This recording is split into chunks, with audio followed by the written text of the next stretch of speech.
I think a lot of Americans don't understand that arts and music are really the foundation of the creativity of our society. If we're going to see an economy improve, we're going to have to innovate our way out of the real hit we're in. One of the ways that happens is turning loose the creativity of students. Well, you don't do that if you cut music and art out of their programs, out of their curriculum, because that's exactly where those parts of their brain are stimulated. And there are many kids in our culture and in our educational system who absolutely are never going to be able to function effectively in the traditional educational environment because they're right brain dominant kids. You put them in a system that was designed for left brain dominant kids and they're going to fail.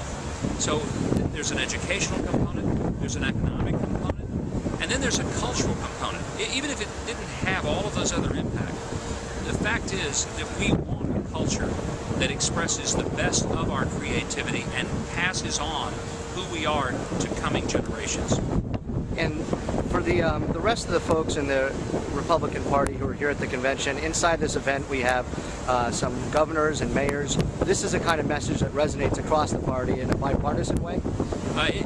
Music and arts really don't belong to either party, and I hope it stays that way. I think sometimes people assume that maybe if Republicans go out there and stand up for it, they're surprised. I know I've had that reaction many times.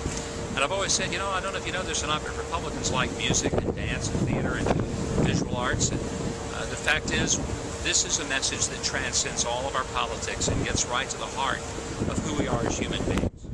Last question, how's the Capitol offense and your music going?